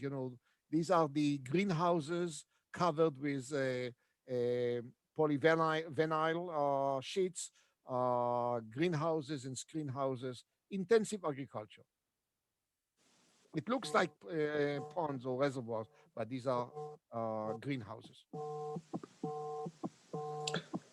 Okay, and our next question is from Lorna and Mike Bellman. Are there long-term downsides to desalinization?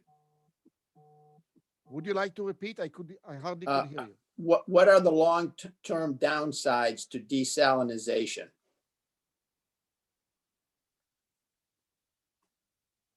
I think I mentioned it already. I say it again.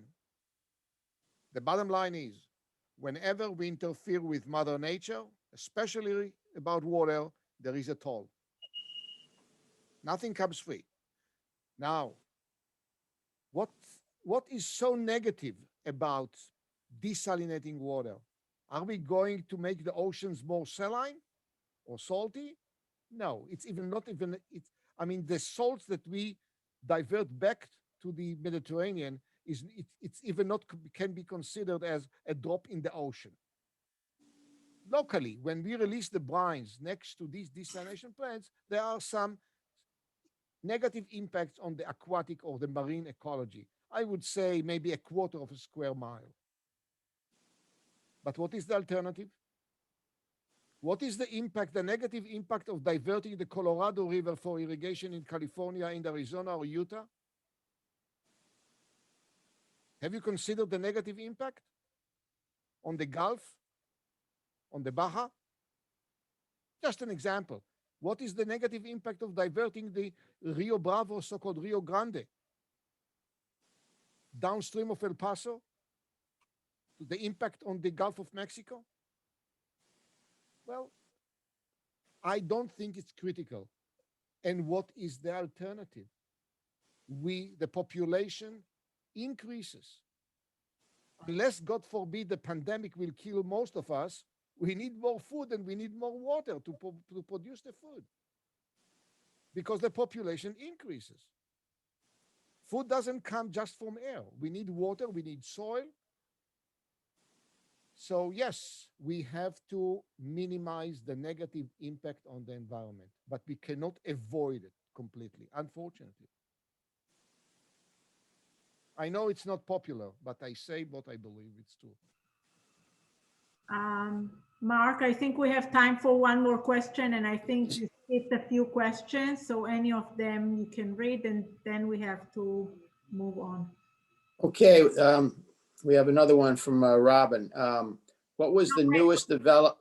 And this will be the last question. What was the newest development in irrigation after drip irrigation to eliminate flood irrigation? Well, flood irrigation is not practiced at all. I was amazed to see in New Mexico and Arizona, in the Sonora deserts, farmers still pump very precious groundwater and waste more than 50% by evaporation. In Israel, the next innovation is not simple drip irrigation system, but what we called pulse irrigation system via the drips. We call it controlled pulse irrigation system, providing the water to the root zone when the plants really need the water, not irrigating or wetting the soil around the plant, but injecting so-called the water as pulses when the plant starts the photosynthesis. And beyond that, subsurface drip irrigation, in order to save on the small amount that still is evaporated from the surface by conventional drip irrigation. Subsurface irrigation system. Very common now in Israel, especially when we irrigate with treated effluents. We prefer not to release the water on the surface, but straight into the root zone, and by that, avoiding any contact by animals, by human, with the treated effluents provided to the plantations. Thank you so much, Elon. I'm going to answer without even reading the 3 more questions that Mark is. There are 5 desalination plants along the Mediterranean. Work for the Red Dead Canal has not yet been started. And the company that the Israeli company that produces water from the air is called WaterGen. So with that, I hope we answered all the questions.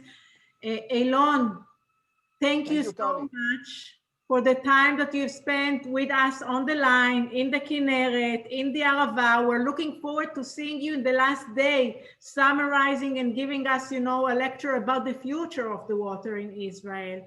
We appreciate your time, your knowledge, your expertise. You're a friend. Thank you very, very much. Guys. So see you all in a few days and enjoy the rest of the tour. Thank you. Thank you. Easy, we're jumping back to the Hula now, right? Might as well do so, absolutely. Do you want to start with the video first?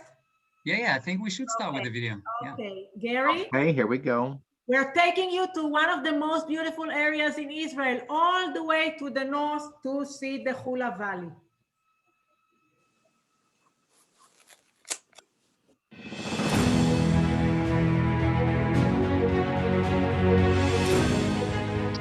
The Hula Valley. In the heart of the great Syrian Africa rift, between the Golan Heights and the Galilee Mountains, we find Israel's natural water resources.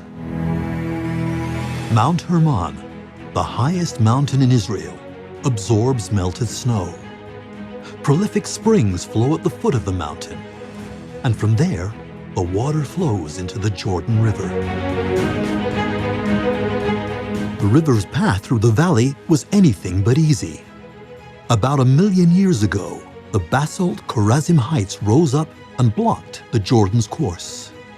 The river water collected in huge swamps, in whose midst was a lake, Hula Lake. This was a natural wonderland, a paradise for flora and fauna. People, on the other hand, kept away from here.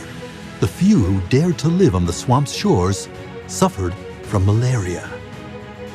After the birth of the State of Israel, the situation changed. In 1951, the government charged KKL-JNF with draining the Hula swamps and for preparing the land for agriculture. This was the greatest engineering project ever undertaken in Israel until then, and it was considered to be a fulfillment of the Zionist vision.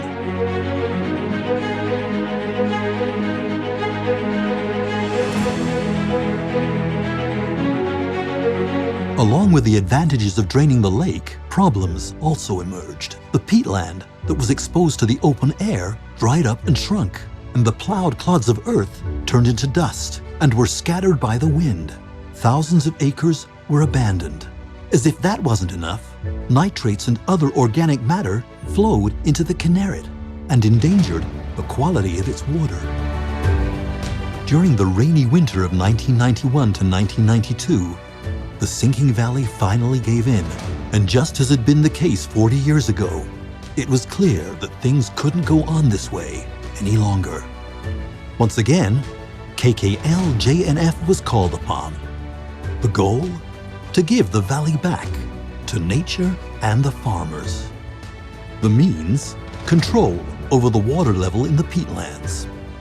KKL-JNF dug 90 kilometers of canals and sunk a plastic barrier wall 5 meters deep and 2.8 kilometers long. The Hula project took conservation of nature into account. Hula Lake, which covers an area of 250 acres, contains diverse habitats that had been damaged as a result of the drainage project. The Hula Valley has become a birdwatching site of international repute and an important tourist attraction. The Hula project was born out of a crisis.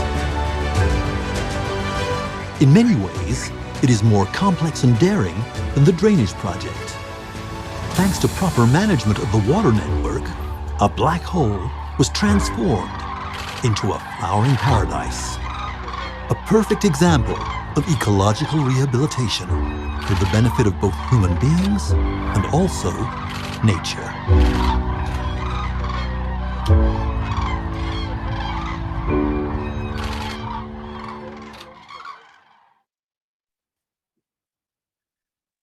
So just a few more words after this very nice film, just a few more words about the Hula Lake and the situation of the Hula Lake today. Let me again share over here and make sure it's in the right size. As you understand, after the reclamation and the project that the JNF was involved in back in the 1990s, the lowest place in the valley became a lake, 250 acre of a lake. And some of the local farmers were quite unhappy or complained with the fact that some of the land that they used to cultivate now became a lake. Of course, they were answered, listen, this may be a huge tourism attraction, might as well just like use it. And indeed, it became a great tourist attraction with beautiful, unbelievable views in and around the Hula Lake, but definitely a flora and fauna. And specifically, I should say, for bird watchers, this became an unbelievable location and a quite interesting, I'm sorry, I took it one too far, a very interesting place for birds watchers to come and see. What's happening is that twice a year, migratory birds making their way from the northern continents of Europe and Asia, flying towards the equator, towards Africa. They need to fly, many of them find themselves flying over the skies of Israel, specifically those that are not small enough of the birds that can fly just over the Mediterranean Sea overnight. So in the autumn, when the days are getting shorter, they have to fly south, and then later on their way back in the spring in order to nest and have some chicks. In both cases, they're flying over the skies of Israel, and we get, believe it or not, some 500 million birds that are flying twice over the skies of Israel. This is absolutely fascinating, fantastic, beautiful.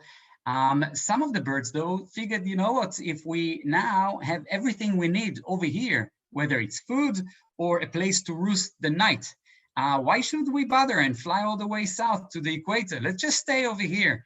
And some of these birds, you know, like the cranes, for example, at first, in the first few years, it became like 1,000, couple of thousand, few thousands. Over the course of the years, tens upon tens of thousands of cranes started staying and spending the winter over here. Huge amounts. The last winter, they came out with a figure of over 50,000 cranes, which can be very interesting and beautiful, but at the same time, you know, these folks have to be fed. And instead of like destroying and eating of all the crops from the local farmers, a project was made that was feeding the cranes. I would say a controversial project. Some would disagree, but anyway, it became such a magnetic pull, such an attraction. And we've developed, again, the hidden wagon that, as you can see over here, is being led by a tractor. So the tourists or the local Israelis and bird watchers can find themselves going into the feeding area and into the roosting area, getting to a distance of about just a few yards away from the birds themselves.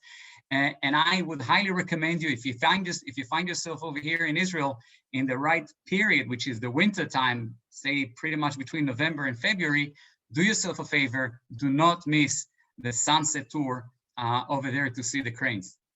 Of course, whether the cranes or not, hundreds of thousands of tourists are attracted to the beautiful views and flora and fauna. You can take the bicycles, you can take the golf cart, whatever you want. In any event, you're most likely to see this beaver, strange-looking animal named the nutria that was brought over here by the government in the 1950s with the attempt of developing the fur industry, which completely failed. And these little animals pretty much are growing and multiplying dramatically. You see them all over the place. And of course, you're gonna bump also into a few buffaloes and donkeys that once used to live here and got reintroduced to the land. I think with that, I'm gonna bring it back to you, Mark, Tali. Yeah, I want to say one thing. I see that Elon also wants to add something. So Elon, you go first, and then I want to do something. I want to say something. Please note that the lake that was reconstructed in the Hula Valley has another very important role in controlling the water quality of the Sea of Galilee. Speak to your mic, exactly. Thank you. Please note that the lake reconstructed in the Hula Valley has a very important role in controlling the water quality in the Sea of Galilee, Lake Tiberias. Hula Valley is located up north, upstream of the Jordan River, upstream of the Sea of Galilee. Now, since drying up the Hula Lake, the original one, the valley has been intensively cultivated. And the derivatives are accumulation of nutrients, which are used to be washed by the flowing Jordan River into the Sea of Galilee, deteriorating the quality of the water there. Now the lake serves as a buffer. It's actually managed to decompose most of these nutrients, taking them away from the Jordan River. And by that, we manage to save the quality of Lake Tiberias. So thank you, Elon. And I want to connect a few dots. I see there are more questions, but hold on for a second. We started today's tour by marking the 120th anniversary of the Jewish National Fund. I want you to understand, we all know JNF for trees and for land purchases and so on.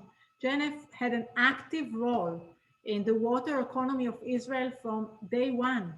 There could not be any new community in the land of Israel without building the water towers and the water pipe. Every decade, water pipes and water towers and water facilities and all the way to 20 years ago when Elon spoke about the recycling of the water. This water has to be stored somewhere. And it was and it still is the Jewish National Fund who built 250 water reservoirs throughout Israel, in the north, in the south, in the center of Israel, to give these farmers water. And we are asked by the Israel Water Authority, the same water authority that Seth Siegel spoke about, to build another 90 reservoirs throughout Israel, because Israel's population has grown by over 1 million people every decade. We started in 1948 with 600,000 people. We count today more than 9 million people, supplying water to more than 12 million people. And all the predictions show that by 2050, Israel will count 16 million people. And for that, we have to prepare today. So yes, we need to build more desalination plants. And yes, Israel will always have to be self-sufficient in terms of water and food and agriculture. And for that, we need to recycle more water. And for that, Jewish National Fund needs to build more reservoirs, water reservoirs for the recycled water in Israel. Any questions, any comments? Mark? There was two of the same question in the chat box. They want to know, where does Gaza get its water from, and are they getting any desalinization water Gaza. Elon, do you want to take in Gaza? That's for you, Elon. Yeah, he's muted. Hold on for a second. Elon, yeah, okay. Okay. Most of the water supplied in Gaza Strip is shallow groundwater, very low quality due to two negative components. One, because of massive water obstruction, groundwater obstruction, they suffer from seawater intrusion. Second, due to lack of appropriate water treatment facilities, they use septic tanks, and the effluents, the sewage, pollutes the shallow groundwater.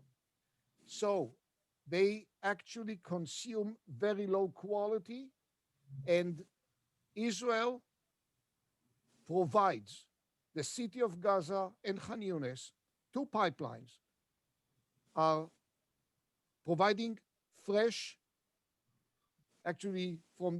water, actually from the desalination plant in Ashkelon, which is quite often is a target for the rockets coming out of Gaza or launched out of Gaza. Israel provides Gaza daily, no matter what happens, daily, with 50,000 cubic meters per day, the best water quality, which is used for domestic supply to the city of Gaza and Khan Yunis. Other source of water to Gaza, fresh water, are the so-called mobile desalination units, and the Tali mentioned the units that condense water from the air moisture, a water jet that provides water to very good, high quality of water to smaller communities. Okay, thank you. Izzy, do you want to wrap things up before I talk about what we've got for tomorrow? First, it was a pleasure, and I see that most of us are still here, which is great. Second, I'm looking forward to tomorrow. I hope you all are. And so tomorrow is going to be our Startup Nation Day. We're going to talk about Israel being a startup nation, and we'll visit different places in relation to that and see how we face and how we tackle different challenges in an innovative way. Whether it's Netafim, the largest irrigation company in the world in Kibbutz Hatzerim, whether it is with Dr. Clive Lipshin, right across, very close to the West Bank in a Bedouin community, see how we face, sewage going across from one place to the other. And then at the Shafdan, which is the largest wastewater treatment plant in the country, dealing with some 23 different municipalities and the sewage coming from all these municipalities, treating the water into a tertiary level, into the best level, and sending it to the Negev in order to use for agriculture. Just across, we're also going to pay a visit to one of the 5 desalinization plants at the Sorek, which till today is the largest in the world of its kind. So I think it should be interesting tomorrow. Okay, yes, I can back that up. I know it's Dr. Clive Lipshin and Abraham and Natai. They're 3 of my favorite people. I've heard them speak many times, and they are, excuse me, they are extremely interesting to hear. So, Tali, if you don't have anything, that wraps it up for today. I appreciate everybody. You can go back to your hotel room, and you can get a nap, depending if you live on the East Coast. If you live on the West Coast, you can go have lunch. And if you're in Israel, you can go to sleep. So